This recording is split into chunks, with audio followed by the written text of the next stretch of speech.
I am Justin Holmes, and this is a conversation about windows where we can see each other.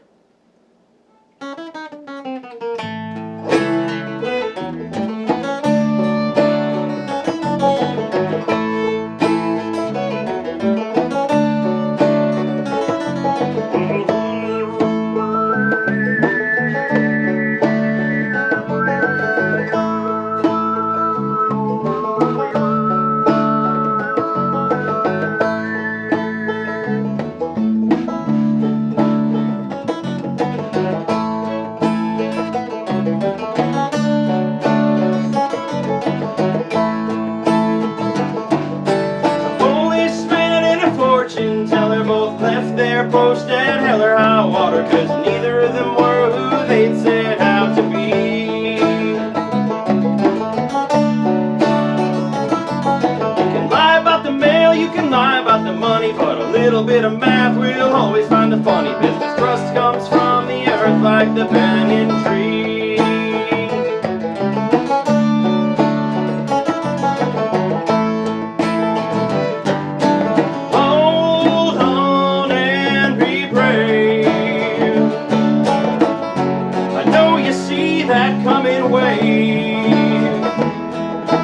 Water is near if we want to live in the fire, and our hearts is ours to give. The earth makes notes out of some of its stone, and they carry good news through the air back home.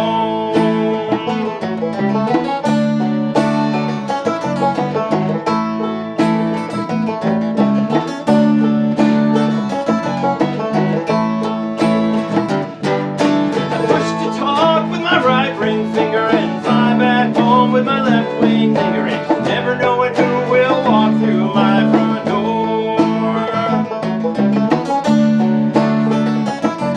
With a cup and a string I can say anything, a shadow band trapped like a mouse with a spring, and that's how we arrive at our credit score.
All right, let's get into it, shall we? Yeah.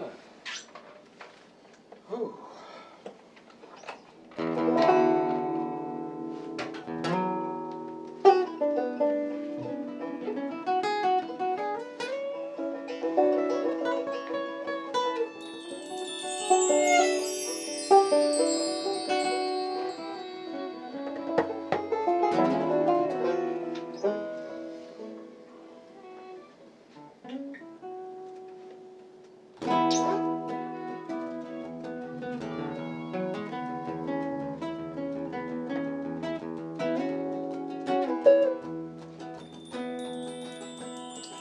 So behind the scenes, we've been talking about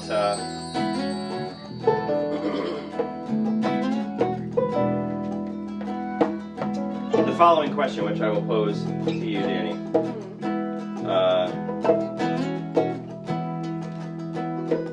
If a thing is made by a machine, a computer, with discrete logic that you can see and audit, is it ever possible for that thing to be music?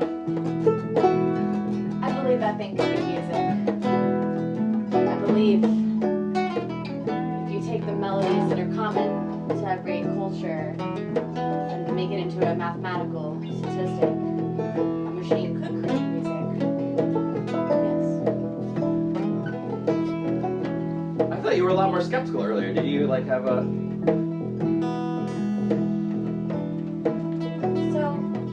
Well, tell us about your experience with trying to do this with Python, before the tools were really available. So, because your definition of music would be a string of sounds put together, but what makes it musical, what gives it a soul? And my experience with Python is that you could take the probability of what note should be there and make a sound, but it still sounded like a string of notes put together. It didn't have the human element construct of an actual melody that I could never get the computer to make. But was it music? I guess would be the next question still. Okay, well, Ice, do you want to approach the mic and ask the follow-up question that was on your mind then? Okay, well the question was, if you had two pieces of music and you couldn't tell the difference between them, and you knew one of them was artificial, as far as their validity, not that they'd be the same piece of music, but just that they were both beautiful pieces of music to you,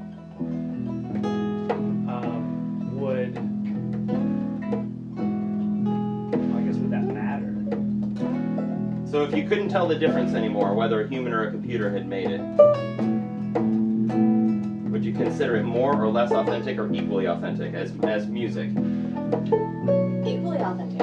If you can't tell the difference and the same is the same and they reach the same outcome, then what is the difference? At that point, could you say that computers have developed a soul? Well, okay, so that's where my mind went with this last night. It occurred to me, I woke up in the middle of the night with this thought that actually bears kind of heavily on distributed computing and cryptography. And it was that, it's a little trippy, so follow me for a second, but that when we think about our heritage, our lineage of music, we reach back and we play traditionals, and what are we handing off, who are we handing it off to? So imagine projecting your heart song past the Earth to another planet, another galaxy. I do this sometimes because I think, and I really mean this, that IPFS is so well named, Interplanetary File System. And it's a great project in my opinion too, although I have, I wish there were more nodes running and stuff, but I'm sure they do too, and the folks at Filecoin, or Protocol Labs. But to be interplanetary doesn't necessarily mean that it has to work in an interplanetary way, although presumably it would when taken to its conclusion, but it more means something like that it's built with the interplanetary transport in mind. And so as we think about our bodies and the way we operate our instruments, interplanetary transport, intergalactic transport seems very unlikely for our meat. If we needed the only way our heart songs could be part of the universe was if our meat made it there, that we would have very poor odds of that ever happening. And so when you think about a slightly more robust against the elements system. I don't know, what is it, a robot? Then you're like, oh, well, then we can send a robot to Alpha Centauri. So sending intelligence. But I think if you spin that down, the interesting thing is, if it's true that AI can make music, then presumably you could actually not even have to send a corpus of songs. You could send just an algorithm, at the speed of light, essentially, via radio encoding. You could send just an algorithm, and anywhere where there's a sufficiently general-purpose computing solution, right, any computer could then say, oh, let's open this up and see what it is. Oh, this is music. This is our heart song. And of course, it could be music, it could be art, it could be love. There's all kinds of things that, as soon as you think to yourself, oh, I think that algorithmically it could be authentic, then it opens up this way of sending the human heart song into the universe through like speed of light encoded radio, and I think that's kind of an interesting way to think about our future and how we just even how we relate to each other on this planet also. But that's what I think the real question is. It's not, will computers ever make music that I like? To me anyway. I mean, that'd be cool, that's fine. But it's more about how does that change the equation of our lineage, our heritage, our passing on our heart songs into the information age.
Extremely cynically say, why would we pollute the rest of the universe with our heart songs?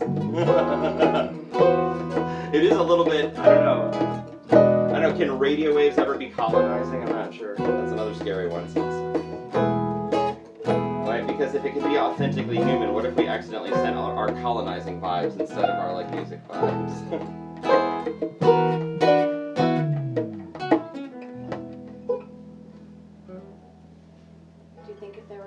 Forms of consciousness out there that their music would sound similar to our music? Would music just be what music is in the universe? Or do we make it up and that's what we call it?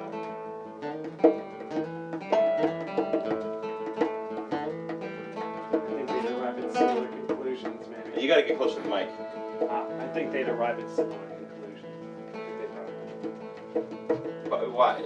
They'd arrive at similar conclusions. This is like because of the harmonic series and this kind of thing. Like, well, just get close to the mic. Close to the mic. Yeah. Yes, that's the basis of that assumption. It's just an assumption. But yeah. It's got to be one of the most exciting things, right? That mathematically speaking, music seems to make sense across languages and cultures in identical ways that are really, there does seem to be an underlying physical basis. And the same is true of cryptography. Maths. Right. These are our birthrights. These are the ends of where the math has taken us so far.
my banjo guy on Friday.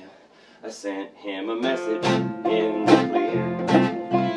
Asked him to fly right down to St. Pete, the violin might appear.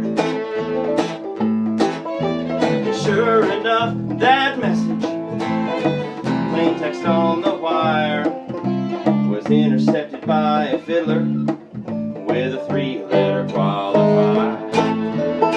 She said, I'm the Nanny State Fiddler. I fiddle with your data every day. The Nanny State Fiddler plays the violin this way.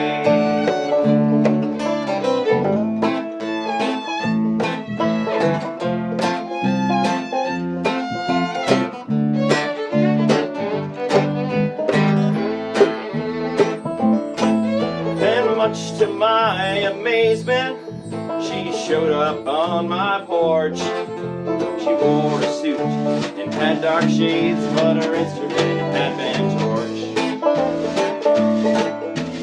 She had learned just about all my songs from a warrantless wiretap, but she played them all like I'd never seen, with a brushstroke and a slap. She's the Nanny State Fiddler, fiddle with your data every night. The Nanny State Fiddler replays your darkness in her life.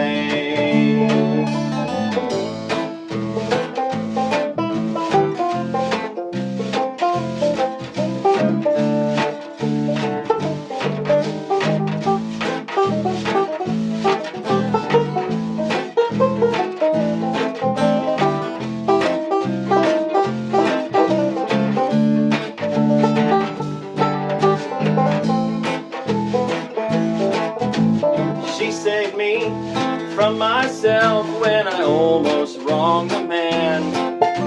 She knew me better than my mom and dad. Maybe that was the plan. She said, let me fiddle with your life, new friend.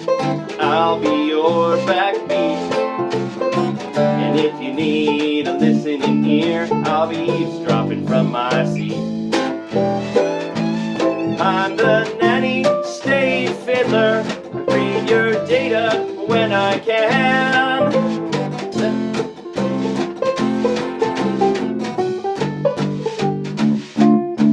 The Nanny State Fiddler. I read your data every day. The Nanny State Fiddler plays the violin this way.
Every night, the nanny stayed fiddler, darkness into light.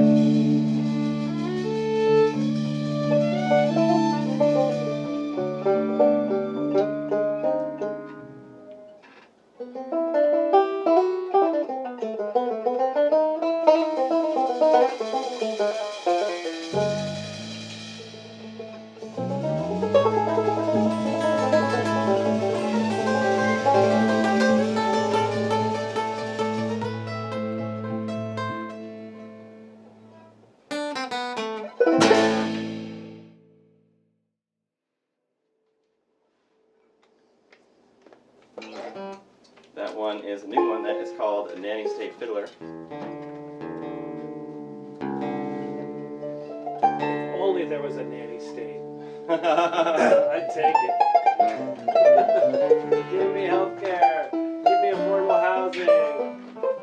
Give me a basis for me to dream my dreams and realize them. But I don't think that's what it really means, does it? That's what it should mean. Well, this is an interesting question. Is it possible for an entity to have essentially total information awareness and still behave like a kind nanny? Right. Or are those two mutually exclusive on their face? And a new word for nanny. Oh, what?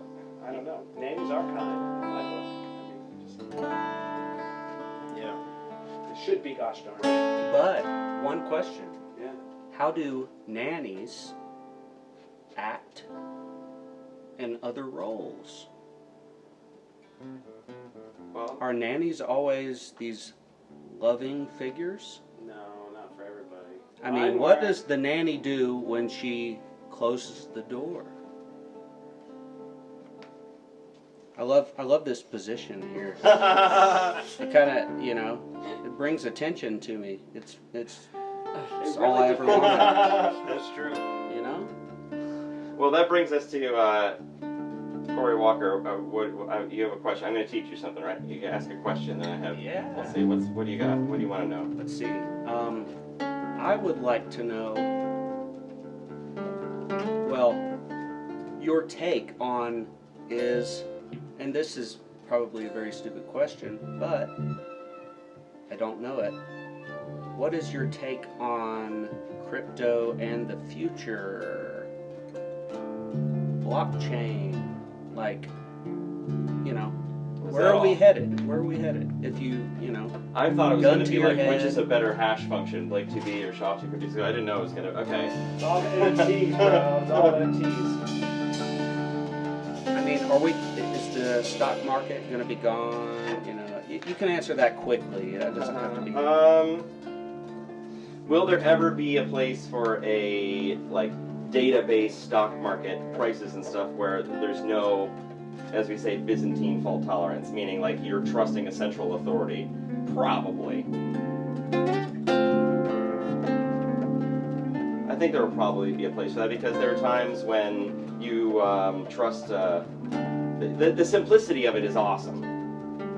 You wouldn't know it from today's stock market. But I think in broad strokes, I think you could zoom that question out and ask, does Byzantine fault tolerance mean that we would no longer need databases that just contain data? Yeah. So I think a lot of assets will probably be reflected on chain.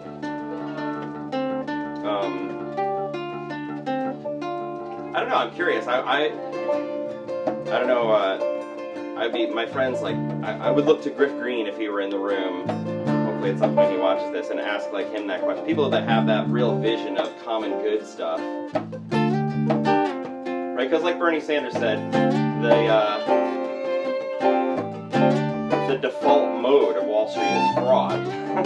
Right? It's kind of built for fraud, and it's exceedingly good at fraud.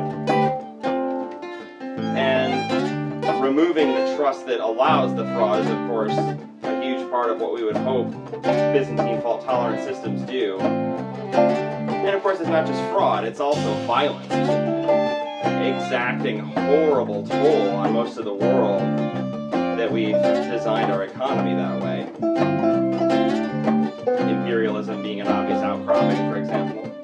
but just the absence of common goods that arise from that system, right? Like there's no ticker symbol for like, you know, how comfortable are homeless people in a given city on a given night, right? There's no way to like, you can't build a financial product that has that in the legacy stock market. You can't build a financial product that takes into account the things that I think most of us actually care about, you know?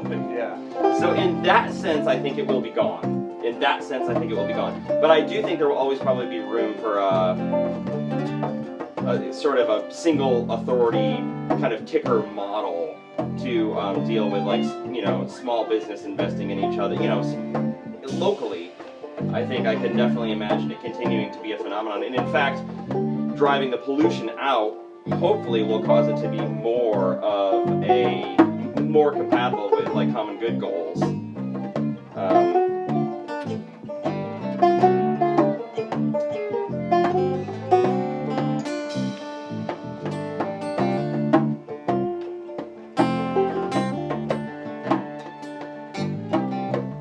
It is a good question. Is it a complete takeover, or is it just a partial takeover, or is it a no takeover at all? You know? Right. Yeah.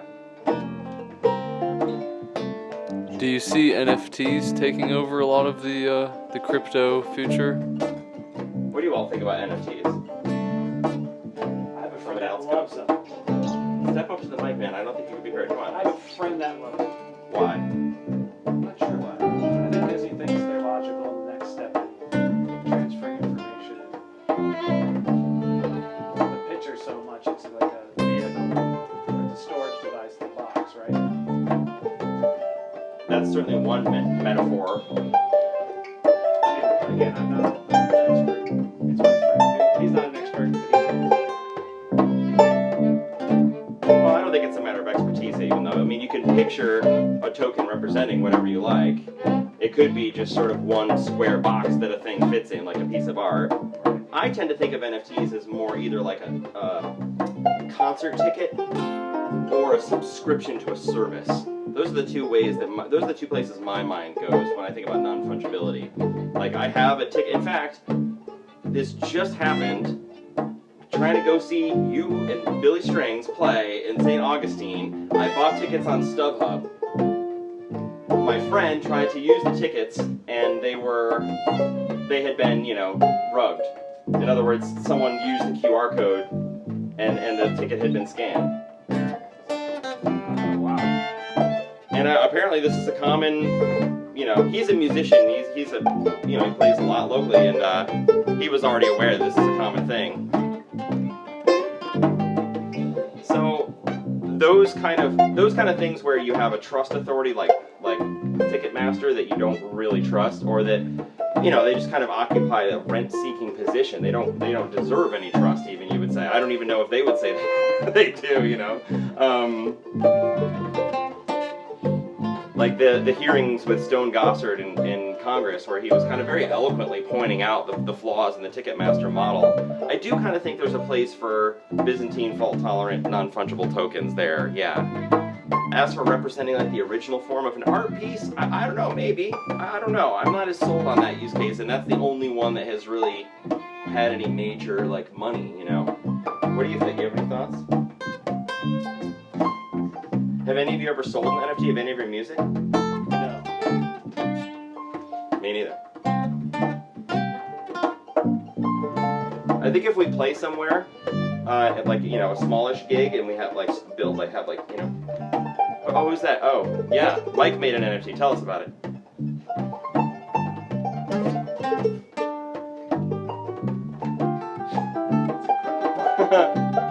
And how did it go? Was it seamless?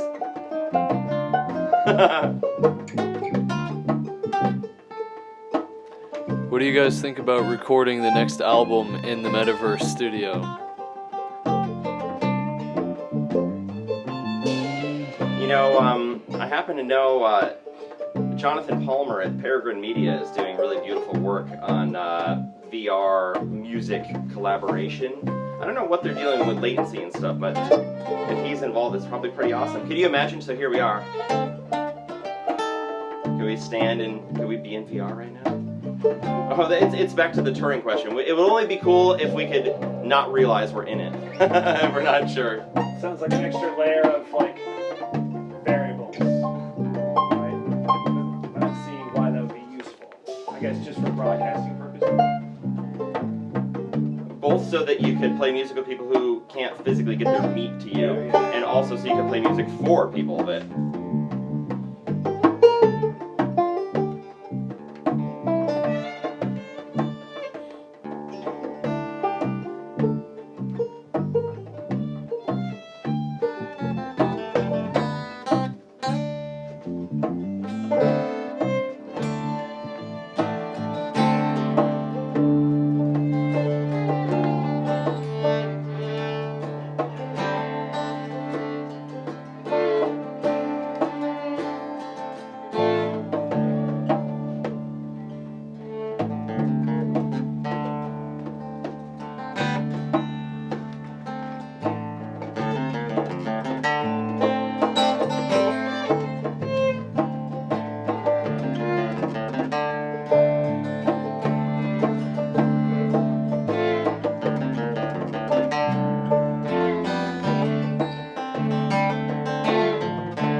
See me, you can only see my key, but I don't love the chain more than the tree. I pedal toward the sun to make peace with someone, and plant lilacs on the morning of the bank run. Way down ahead, time runs us in a run. Each other's thread. Let what will just be. The blocks that are ahead generate all of history.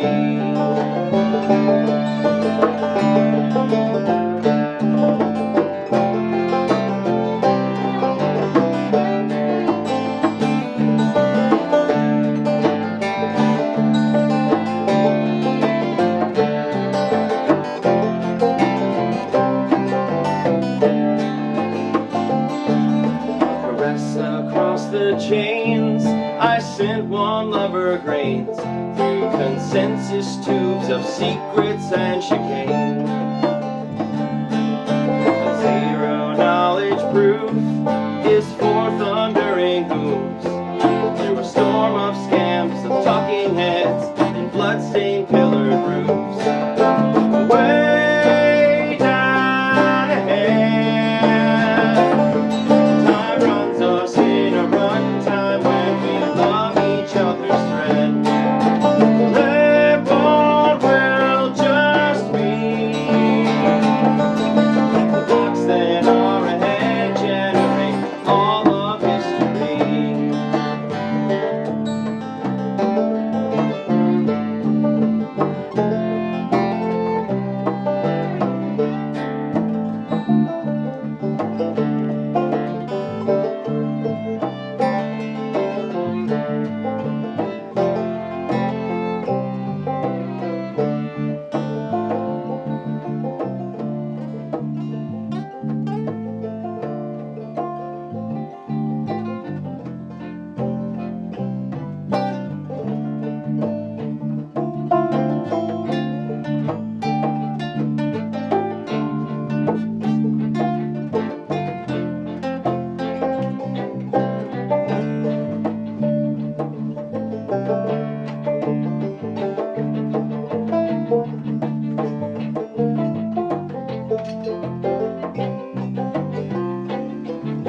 First question to ask in any of those scenarios, I believe, is as I look around to my perhaps less affluent neighbors, or if I'm in a position of being less affluent as I have several times in my life, but especially to our neighbors, is such a system likely to change that difference in station in some way, and at a systemic level? I think that's the first thing. That's why I don't get too bothered when prices go down of crypto assets. To me, I'm interested almost only in systemic change, and to the degree that a transition of, we could say trust, not in the cryptographic sense, but in the financial sense, we're talking about the double entendre, we could say that a trust or two trusts, that system requires obviously then the gravity of economic impact. And so in order to take over, prices have to go up. But I don't know, I mean, I would love to see blockchain projects that don't even build anything that is meant to be. I would like to see blockchain projects that build systems of trade that aren't denominated in a currency, like some kind of blockchain barter system or something. So when we think about deprecating the stock market, I think the first question is like how do we even approach that from the angle that this enormous economic disparity that is really kind of inherent in the fiat model, how does it address that? And I don't know, that's a big, I think there's a lot of very exciting little stabs at it. Common Stack and Giveth among the public goods stuff, but and I'm into threshold cryptography personally, and I believe that fits into that picture, because I think that I've started saying I think that when you require a node to perform a cryptographic operation on its own, you naturally create kind of a service model that is always going to cater a little more to people that have wealth in that system. Whereas if you're able to spread a cryptographic operation across a group, and I think this works in contemporary politics as well, if you can spread across a group, I think that just naturally, organically, always has advantages to the constituency for change rather than the constituency for stasis. Got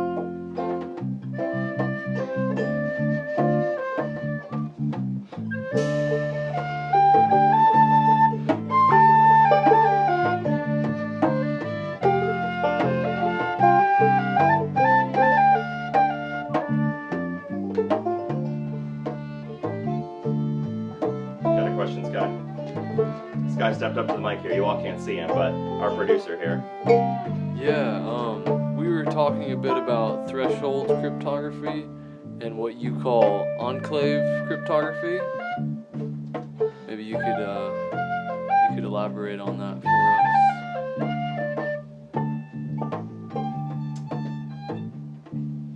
For a while I've been looking for what to call, I work primarily in threshold cryptography, and I think threshold cryptography is a very exciting form of mathematics because it appeals to my sense of the world that things that change the world are small groups, not big magnanimous leaders, not lucky individuals, although that does happen, but I think that small groups drive world change. And I've loved the phrase for the threshold DAO to be something like, never doubt that a small group of nodes can change the world, riffing on, of course, the common phrase. so I've been looking for what do you call cryptography that's not threshold cryptography? For a while I started saying validator cryptography, and my thinking there was that there's like, in threshold cryptography you have a group that is actually executing an operation. In validator cryptography you have like one node that executes the operation, everyone else validates it, and then that moves things forward. And that's great, that's very conventional, and it's hopefully how, you know, proof of stake is going to finally get off the ground. So it wasn't an exact fit, and then I realized that it wasn't the validation that stood in contrast to threshold crypto, it was actually the execution environment, which is kind of fundamentally an enclave. And I know if I say enclave, people are going to think I'm talking about a secure enclave like Intel is selling with Intel SGX, and I'm kind of, you know, an outspoken critic of Intel SGX. Broadly speaking, I look at threshold cryptography like an actual mathematical and political construct that can be audited and is discrete. But you know, when we have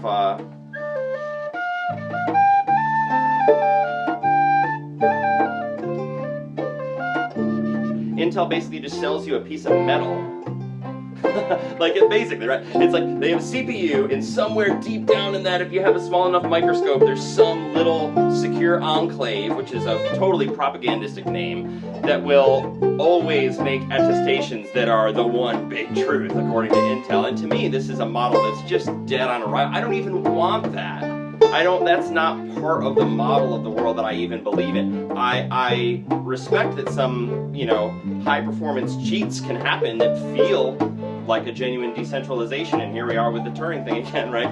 But ultimately, I honestly, and I don't mean to sound paranoid, but I really do think that there are plausible attacks against that model that are basically just, you know, corporations or states faking an attestation to frame someone. That doesn't seem beyond the pale to me, and I don't think any system that is so obviously vulnerable to that is a good idea for the next chapter of our society. So then I zoomed out and said, well, it's not just Intel SGX. Enclaves generally, why do we say secure enclave? And what if we take out the propagandistic word of secure? What is enclave cryptography? Oh, it's just cryptography that's executed in an environment that sort of is its own. Is it sovereign? It is its own unit. It doesn't evaluate cryptography with an expectation that the mathematics that occur in the swarm outside it are part of the result of the operation. So that seems to me, oh, there's two kinds of cryptography, and maybe there's more than two, but for now what I've been saying is that threshold cryptography and enclave cryptography stand in contrast to one another. And you know, you can blur the lines a little there, and it doesn't even have to be cryptography, like threshold efforts. I mean, maybe if we zoom back here, we're talking about, you know, the bank run, the day when, you know, I'm a big believer that there's not going to be one catastrophic day, and I think that's a huge distraction. I love the way we're working every day. We've had an amazing time, people in this room, working the past 6 days on this music, and when we think about that, like, you know, the morning, the bank run, I think, you know, you can blur your eyes a little and see threshold dynamics in maybe something like a credit union, or, you know, some alternative construct that's sort of been half tried and then kind of got usurped. And you can kind of see the enclave model in the, what is a bank vault but an enclave? Right, in a way.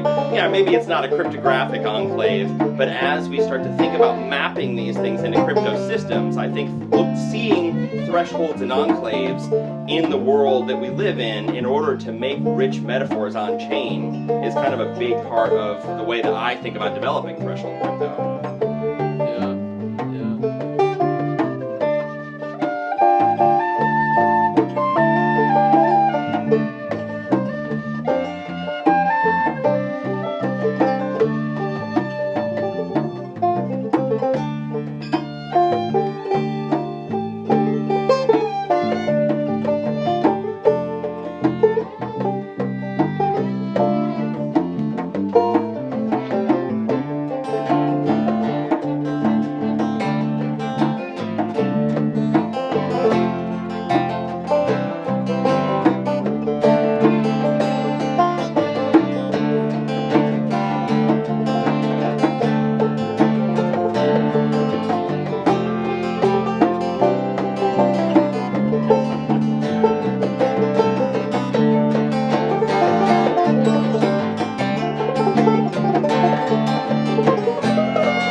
gets paid not to understand. And the thief needn't steal when he mints copper-cladded zinc. And we will only heal when we begin to stop and think.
One, two, 1, 2, 3, 4.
I have like 35 flutes, but this is definitely my favorite. Yeah, it sounds awesome.